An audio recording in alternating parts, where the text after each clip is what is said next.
નમસ્તે, સ્વાગત છે તમારું મારી યુટ્યુબ ચેનલ ટેસ્ટફુલ રેસીપીમાં।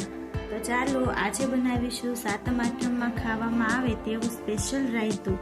જો તમને મારી આ રેસીપી પસંદ આવે તો લાઈક કરજો, શેર કરજો અને મારી યુટ્યુબ ચેનલ ટેસ્ટફુલ રેસીપીને સબસ્ક્રાઈબ કરજો। તો ચાલો રાયતું બનાવવા માટેની તૈયારી શરૂ કરીએ।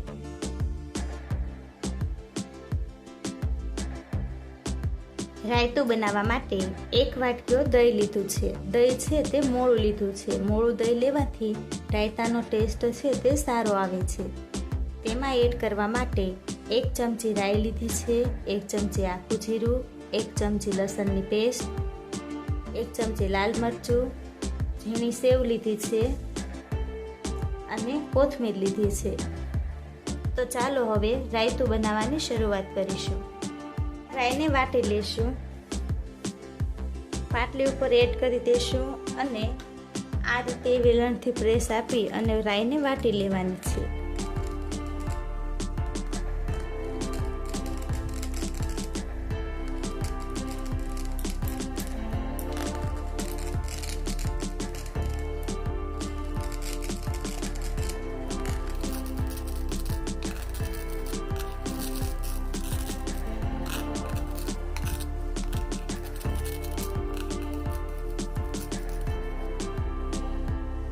રાઈ છે તેને મેં આ રીતે વાટી લીધી છે। હવે આવી જ રીતે આખું જીરું પણ વાટી લેશું। વાટેલી રાઈને પહેલા તો અલગ લઈ લેશું। રાઈને જે રીતે વાટી હતી તેવી જ રીતે આપણે આખું જીરુંને વાટી લેશું।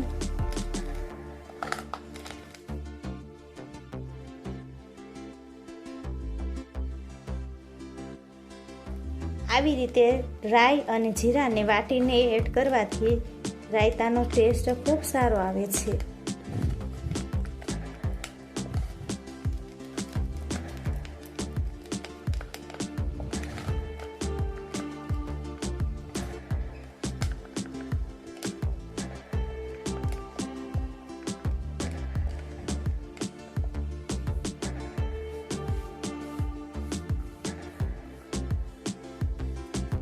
જીરું પણ વાટી લીધું છે, તેને પણ એક અલગ વાટકીમાં લઈ લેશું।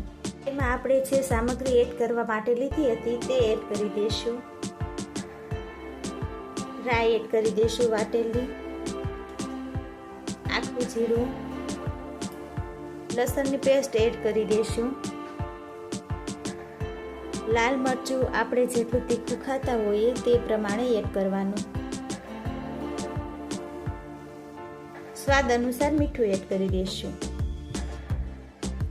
હવે આ બધી જ વસ્તુને સારું એવું હલાવીને મિક્સ કરી લેશું।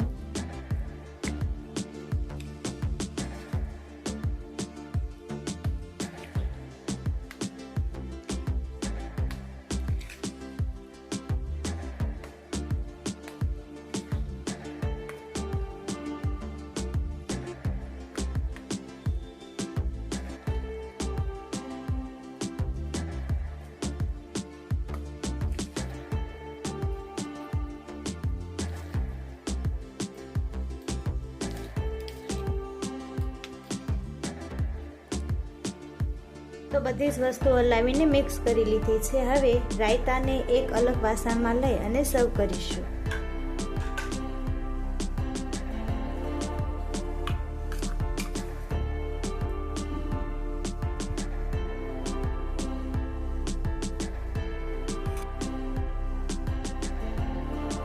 ધાણા જીરું પાવડર એડ કરી દઈશું।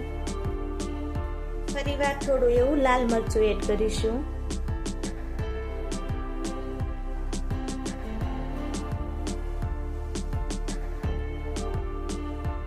સેવ લીધી હતી તે એડ કરી દેશું।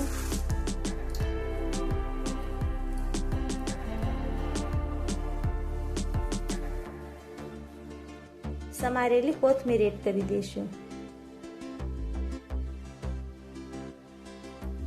તો આ તૈયાર છે રાયતું। જો તમને મારી આ રેસીપી પસંદ આવી હોય તો લાઈક કરજો, શેર કરજો અને મારી યુટ્યુબ ચેનલ ટેસ્ટફુલ રેસીપીને સબસ્ક્રાઈબ કરજો।